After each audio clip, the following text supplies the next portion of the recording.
Hi. Remember the last time you were angry? Remember the last time that somebody or some situation made you really upset? Remember how you felt?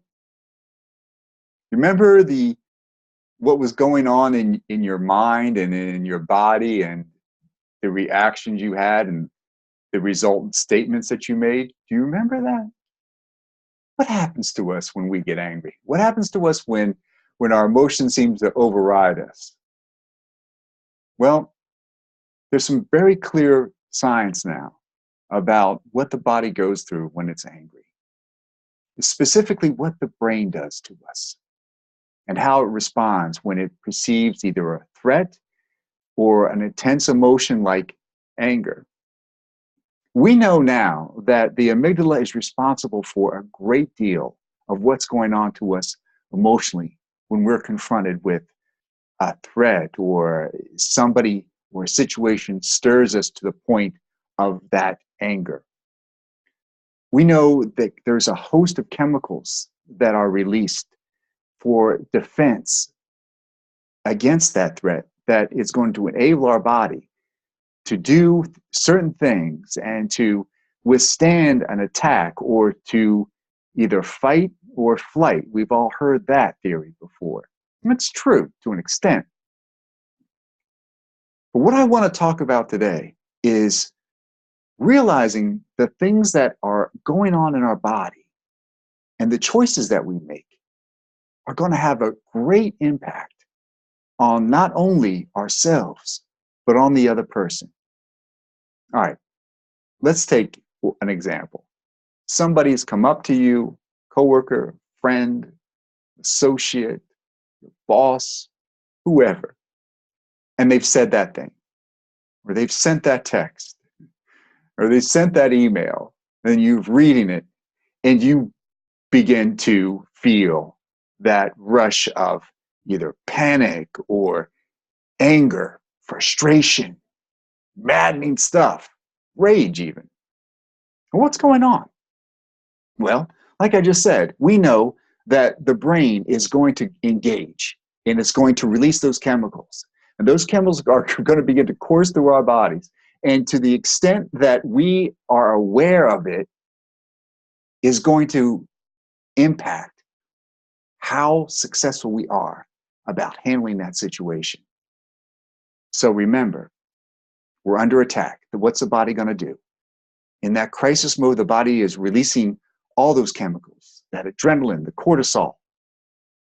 All those things are in our bodies now, loose and affecting us in ways that maybe you weren't able to understand when it was happening. You can. But we know that our heart rate increases, that our breathing becomes labored, that our fine motor skills degrade, that our ability to reason, to think through problems, to problem solve, everything becomes degraded. Have you ever, perhaps when you've read a text or an email and it got you so angry and you had that release of chemicals and your body is reacting to it, and as you are responding, have you ever read back the text or email that you've sent? A lot of times, if you do, you'll realize that it's all busted up. I mean, you've got broken language, you've got a host of misspellings. Hard to even figure out maybe the main point, except that the other person knows you're clearly upset about something. May not be clear about what, but something has obviously affected you. Fine motor skills, reasoning, all that is at work when we are emotional and texting and emailing. I knew a general manager at a radio station who actually had all his sales force say, he addressed them all and said, listen, the only reason you're going to be using your texting on your phone to a client is going to either confirm a meeting or to change a time, but it is not going to convey or try to straighten out a situation, because it was clear, it was coming in then, and this was early on, that so much of what we say in a text can be misinterpreted. And it is easy for things to escalate so quickly in that sphere of electronic communication. So we're under attack. What's happening to our body? The things that I've gone over, but also little things that we don't always recall. Things like, you ever recall a time when you felt your heart beating? Actually, you could feel it in your eyes and you could hear it echoing in your ears. I had a friend of mine recently ask me about that. What's going on? That's the body under stress, in crisis mode. And it is producing that. The blood pressure is increasing, heart rate's going up, right? Fight or flight. The body's under attack and it's going to defend itself. Now, what is it that we're trying to do? That's the next question, right? Because we are in control of who? Ourselves. We all know that, right?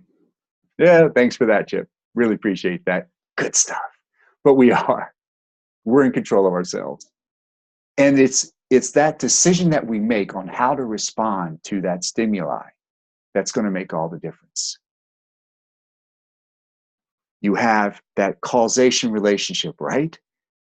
Cause and effect, action versus reaction. Within those two things, cause and effect, action, reaction, in the middle is a choice of how you are going to respond. And that's what I want us to focus on today.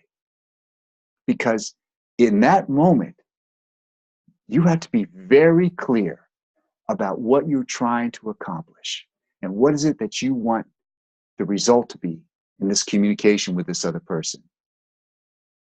Hopefully, you want it to be productive and you want it to benefit you or the situation or the organization at large. Whatever it is, you want a positive effect. And what's the best way to drive toward that positive effect? The best way to do that is to understand I'm in control of me. I'm in control of how I'm going to respond next. And the other thing is, how do I calm myself down? This is where the rubber meets the road, folks. Not many are successful here, right? How many of us have been in meetings or have seen, executive just lose it, right? Because of the frustration level, the anxiety that's going on, the crunch time that they're under, the pressures that be, whatever they are.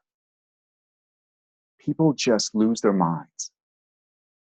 I know it's a very scientific concept, but we know what I'm talking about here. Now, if you want to be that person that actually can handle themselves in a crisis, the first thing for us to remember, beyond that I'm in control of me, I'm in control of what happens next, and I want to drive a positive viewpoint here. I want to be the difference maker in a positive way. I want to produce a good result. That's the thing to keep in mind. Have you heard the old adage, before you respond in anger, count to 10? There's a reason for that. There probably wasn't a lot of the brain science behind that we have now, but there's a reason for that. Because when we are here at a 10, we know, and we're taught this as hostage negotiators in the FBI, that one of the main things that we use to bring a person down that we're talking to, that we're trying to negotiate with, that we're trying to convince to safely resolve this situation is time. Time will calm the body down if done properly. Now, that's important, not only for the person that you are trying to calm down, but also for you. Because you want to present your best self and you want to drive that positive result forward. You know what it is. You know what you're trying to do. So instead of just instant response out of anger, right? Remember, I'm in control of me. I'm in control of what happens next. And I'm trying to drive a positive result. What is your goal? What is it you're trying to accomplish? As you're counting to 10, think about that. And think about the end result. Think about what is going to happen, because you're about to turn the situation around. You're about to do something that few people can do. You're going to respond in a way that it's not out of anger and it's not out of gotcha. It's out of a positive mind frame that says, I want to produce the best result here. I want to resolve this situation, this conflict, this anger moment in a way that is positive and produces in that other person an effect of calming as well. Because that's your goal, right? In a tense, crisis-filled situation, you need to de-escalate the situation. You need to bring that other person down. But in order to do that, you first have to understand that you're in control of you. You have to bring yourself down. And how do we do that? What is your goal? Remind yourself of that goal. Count to 10 in your head. Count to 20 if you need to. And drive ahead that personal goal. How do we do that? Easier said than done, right? Practice, practice, practice. You're not going to get it overnight because it is ingrained in us. We as human beings want to be right. We want to prove ourselves right. When confronted with somebody that is attacking us personally for a thought, an idea, a way of doing things, we absolutely take it personally. And how do we respond when we're under a personal attack? Not well, folks. But the training that I want to give you and the understanding that I want to leave with you is that you can change all of that. It can happen for you in a magical way if you just remember, I'm in control of me. I'm in control of what I say next. And I want to drive the best positive thing forward that I'm trying to accomplish here with my goals, with this other person, and with the overall objective. Calm yourself down. Allow the time to lapse. Lengthen that time out if you can. And remember, this is a function that is going on. This is a chemical reality in your body. But you can harness that. You can harness that energy to use to increase your endurance with this other person, to produce the positive effect that you need. It will actually help you push the result that you need. Instant energy. It's a renewable resource. And when that other person sees that you are calming down, guess what happens to them? They're going to calm down. They're going to start to see that behavior in you, and it's actually going to affect them. How many times have you been in a situation where a person just blows up and then another person blows up and then it gets out of control? Everybody's upset. The opposite can also happen. You come into a crisis with a person or a situation in a room, and if you're the calm person, you can start to affect other people around you. Same principles apply. You're in control of you. You're in control of what you say and do next. And you're trying to drive the positive result forward. What are your goals? What is it you're trying to do? Allow time to lapse. Count to 10. Count to 20. Count to 50. And you be the calm, and the other person will respond.